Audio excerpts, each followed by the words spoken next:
Hello, Bashar. And to you, good day. I'm very excited to be here. As are we to interact with you.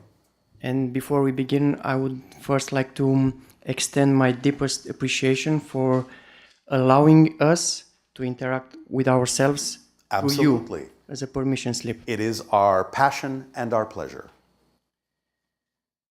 Throughout my physical life here, I had the exciting opportunity to experience deep and severe levels of negativity, suffering, depression, and pretty much everything in that category. How exciting. Indeed. How brave and bold of you. Thank you. I guess. I know. Because you can use this now to your advantage. Remember, unless you haven't heard it before, what we call the rubber band analogy? Yes, I'm aware of that. Therefore, you understand, the farther you pull the band back into darkness, when you finally let go, it'll give you that much more momentum to fly that much faster into the light. So you were bold and strong enough to pull that band very far back. That means you have a lot of potential energy built up to go flying into the light. So that was bold of you. I'm glad you mentioned that because it seems I'm still stretching backwards. Do you want to let go? Yes, and that's why I'm here. And what it is in your belief system that stops you from letting go. What are you afraid will happen if you do let go and fly into the light and be the self you prefer to be? Yes? I don't think I'm afraid. I just think I'm not able to identify a specific belief system that I have. All right, well, one moment. We use the term afraid, but this is what we mean by it. Do you remember us talking about the motivational mechanism and how that works? Would you like a recap? Yes, please. You all have a motivational mechanism. It works like this. It works all the time, immediately, without fail. There are no exceptions to this. You always choose in the direction of what you believe benefits you. Always, without fail. What you believe benefits you more than the alternative. You always move away from what you believe does not benefit you. So, what that tells you, if you understand that mechanism and how it works, is that if you are not letting go and moving in the direction you would prefer to, that can only mean you have a belief attached to staying where you are that makes staying where you are appear more beneficial than where it is you prefer to go. You need to find out what that belief is. And that usually translates as if you do let go, you're afraid that something will happen that you don't prefer to have happen. That's what we mean by being afraid. You are projecting, or the negative belief is convincing you that if you do let go and become who you prefer to be, that something worse and less beneficial will happen than simply remaining where you are. Does that make sense as a mechanism to you? It does make sense, yes. So you need to figure out what the belief could possibly be that would make staying where you are more beneficial or seem to be more beneficial than where it is you prefer to be. Do you have any clue as to what that might be? Well, I have sharing, if I may, Yes. with an experience like that. Yes. So I went back and I analyzed most of my negative experiences that I had, and I realized that most of the times, if not always, they were self-inflicted. All right, and? Because? And then I went and I asked, why is that? And then I found the reason. And that was? The main reason for me is that I find myself attracted and passionate about the idea of falling in love with the wrong person 99% of the time. Because? Well, I don't know. That's what Because you don't deserve anything better? Yeah, I think so. So this is an issue of self-worth. Well, if you ask me now, I feel like I deserve, but then I think it's something more deep inside that. I know overrides that you empirically know you do, but if you believe that you are not worthy of it, that is going to take precedence. That's exactly what I just described as the motivational mechanism.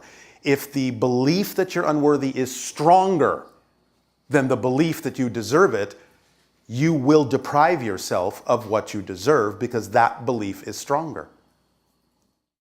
How do I shift the belief? Well, find out why that belief would be stronger. Why does it seem safer, I'll use that term, to deny yourself what you deserve? Are you concerned that if you allow yourself to attract what you deserve, that something will go wrong with that? Or it won't be what you thought it would be? Maybe. Maybe. All right. Well, you have to be honest within yourself about these things. So, if you did allow yourself to attract what you deserve, what you know you do deserve, just by your existence, what do you imagine might go wrong? I think it would be maybe too much of positive Too energy. much positive energy. Yeah, probably. What would too much positive energy do to you? I'm not sure. I haven't experienced it yet. Yet you have an idea that it is something to avoid. So whether you have experienced it or not, you obviously have a belief about it that isn't benefiting you and prevents you from moving toward it. So what do you imagine too much positive energy might do? Blow the top of your head off or something? Something like that, yeah. So you're saying you can't handle that much positive energy? I'm sure I can, Are you? at least empirically, as you said. Well, but do you know it in your bones as true?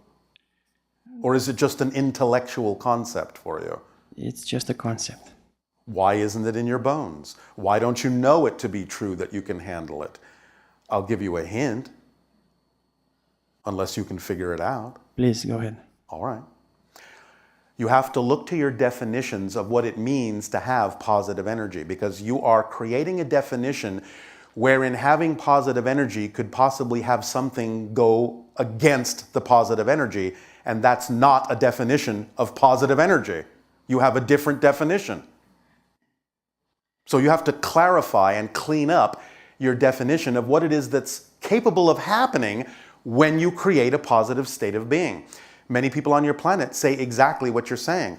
I would create a positive state of being, but I'm afraid that if I do, something negative will happen.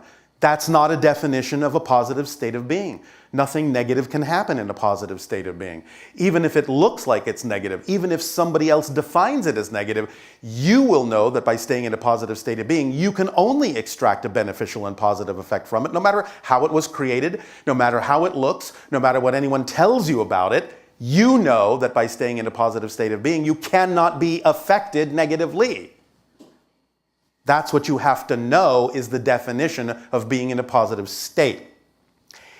Any other definition is not a definition of a positive state. So you have to be clear about how you're defining the concept of what's possible in a positive state. Yes? Yes, and this is where intuition comes into place, and most of the times, actually, it never failed me. Intuition can, but this is really just about knowledge. It's about knowing how things work. It's about understanding this literally almost from a physics point of view. You cannot experience what you're not the vibration of. It's simply not possible to experience something that you are not operating on the same wavelength as.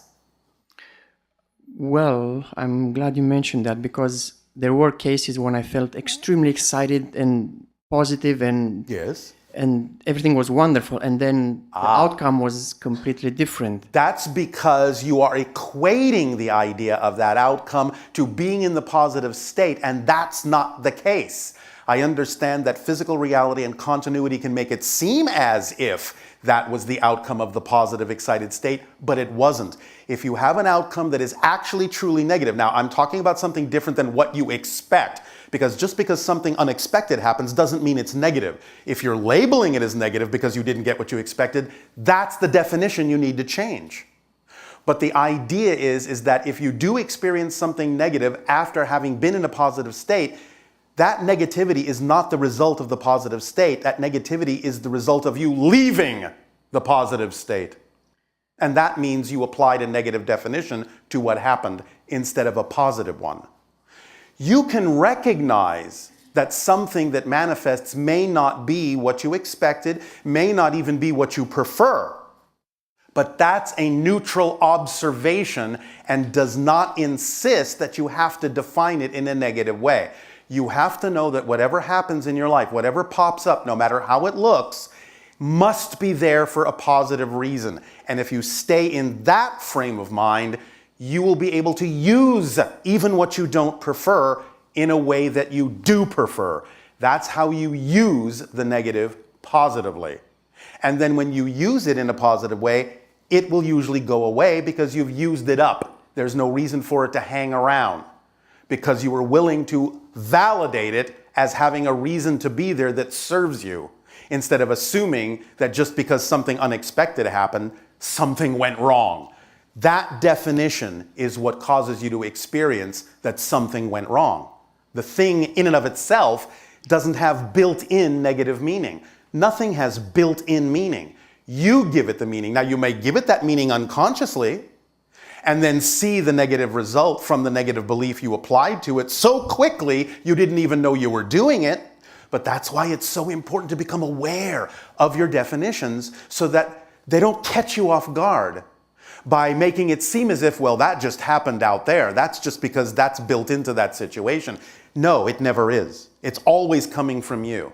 And therefore, you have a feedback mechanism that lets you know how to course correct and realign yourself and say, wait a minute.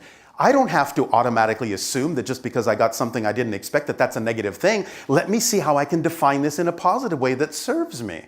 Catch yourself, stop yourself, find the definition that gave it the negative experience, that attached the negative experience to it, and let go of that definition and replace it with a more positive one so you can get a beneficial effect out of whatever happens. Because as we have said, and we'll say again now, it doesn't matter what happens. It only matters what you do with what happens. That's what makes the difference. Is this helping? It is, and I have tried just that, but it feels like... No, you haven't. Because if you say, I've tried it, you're saying that you still had an assumption and an insistence and an expectation of what the result was supposed to be. You don't know what the result needs to be until it shows up. And that's what shows you what it needed to be. So you have to let go of any insistence on what you think it's supposed to be. Do you understand? Yes, it feels like the body sometimes just takes over the mind. That is an excuse. And it comes from a negative belief because that's not true. You're buying into something as if it's a fact. Just because you feel it doesn't mean it's a fact. The fact that you feel like the body sometimes takes over is one of the tools the negative belief uses to convince you you don't have the power to change. You have to see through the lie, the smoke and mirrors of the tools the negative belief uses. It's not doing it maliciously, that's just how it's built.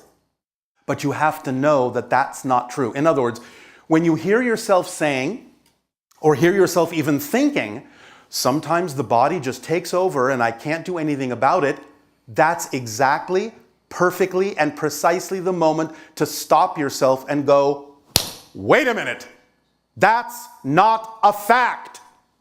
It's an opinion, it's a belief, it's a perspective, and I don't have to buy that as true. But negative beliefs will make themselves appear to be facts, appear to be true. You have to catch them in the moment and say, tricky little belief. I heard that coming out of my mouth, I heard that going through my head, and I almost fell for that, but I caught myself. So thank you for allowing me the practice to have more discernment over what really is and isn't a fact. Is this helping? A lot. All right. Another layer of this experience is the fact that I've not... Is the fact that? Well, it's the... Is the belief belief? Well, It's a fact that you can have a belief, if that's what you're saying. Okay. It's a belief that during my experience here, there seems to be a particular female template that helps me experience this negative cycle that we just talked about. And all right. But if it helps you experience that, it must be doing it for a positive reason, yes? But why that specific physical template? The eyes, You the hair, must everything. need that template to teach you something about yourself. I learned that I'm tired of this. Maybe that's the lesson. I was tired a long time ago. Obviously not tired enough. Yeah, I'm. When you are Old. really sick and tired of being sick and tired, you will stop choosing to be sick and tired. Obviously, if it keeps happening, you're not tired enough. So keep doing it until you're really tired enough of it. Then you'll let it go. You'll realize that you don't need to keep doing it. Because you can only be doing it because you believe it serves you. Remember motivational mechanism? Yes. You can only experience what you believe serves you. So you must not be tired enough of it yet to let it go. And that's okay. So there's no other reason that there will be that specific repetitive physical template. It's just an excuse, a permission slip for me to feel miserable. Yep. And it's working great. Is there a way I can slow down my aging process? There was somebody who... By living in the moment. And you know how you live in the moment? You follow your passion to the best you can with no insistence or assumption as to what the outcome is supposed to be. That's how you accelerate your vibration, and by contrast, accelerating your vibration allows you to slow down and live in the moment. And that's how you become ageless. Slowing down the molecular level of the aging process through Be meditation. living in the moment. Because you know how when you're acting on your passion, it seems like time passes in a flash? Yes. You've had that experience? Yes. So if you are doing something you love to do and you're in that state of being and it appears like or feels like maybe 15 minutes has passed, then you look up and reconnect with the world and oh, it's been 2 hours or 3 hours. What you feel was the time that passed, the 15 minutes, is all you've actually aged. Even though you might reconnect with the world 3 hours later and catch up to the consensus reality of time, if you only experienced 15 minutes in that experience of joy, you have actually only aged 15 minutes. That's how you become ageless. You collapse time. You live in the moment. You don't experience as much time because you're not focusing on so many details that you need more time to focus on them. You're acting holistically. You're living more in the now, which is timeless. But there's so many passionate people who age just like everybody else. And that's okay. Just look at how they age, though. I'm not saying you won't mature. Even we mature, but we are not infirm. We are not diseased. We are still energetic. And many of you are too, no matter how old you are.